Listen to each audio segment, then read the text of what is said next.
20 minutes after midnight, the jumbo jet took off from the Karachi International Airport. As a teenage boy, I was sitting in the middle of the airplane.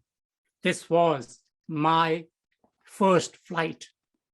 Madam Toastmaster, fellow Toastmasters, and distinguished guests, as tears rolled down my cheeks, emphatically, I asked, "Oh God, where is my destiny taking me?"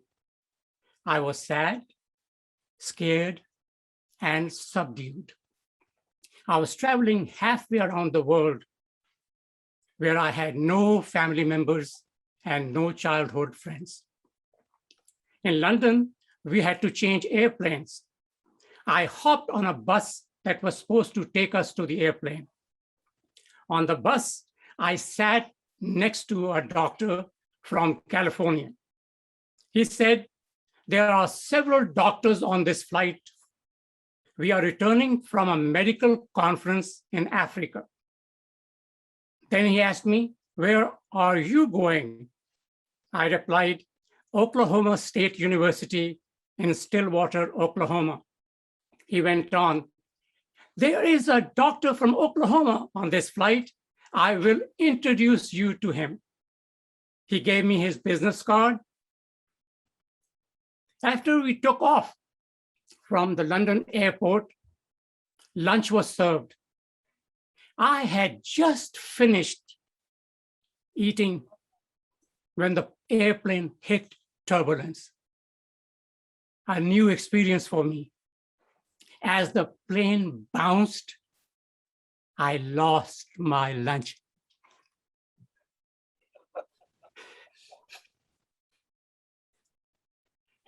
When the flight attendant came over to clean up the mess, I gave her the doctor's business card and asked her to tell him to come and see me. Instead, the flight attendant announced on the intercom, "Is there a doctor on board? We have a sick passenger." Several dozen doctors got up. Well,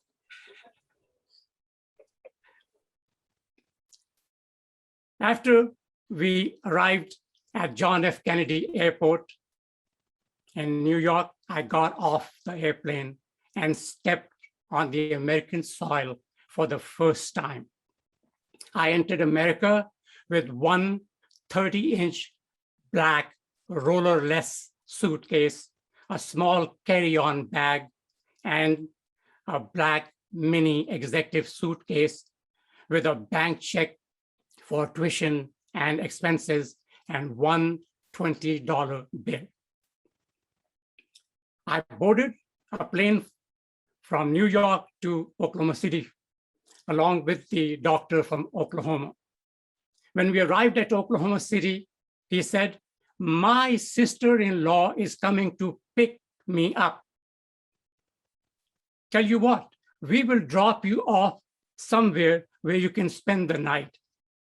I was so elated because I had no earthly idea how to find a hotel in the middle of the night. You see, back then, there were no Apple iPhones. Sorry, I missed that. Could you say it again, please? The next morning, I took a bus from Oklahoma City to Stillwater. It was a 1-hour ride.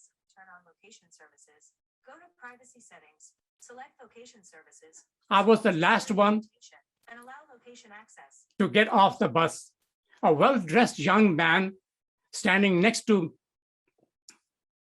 the bus asked me, "Is there anyone else on the bus?" I said, "No." He was a university professor. And he said, "I came here to pick up a student from India. It appears that he did not make it. I will drop you off on campus." He gave me a ride, and I thanked my lucky stars, because back then there were no Google Maps for me to find out where the campus is. Can you imagine me lugging a large suitcase?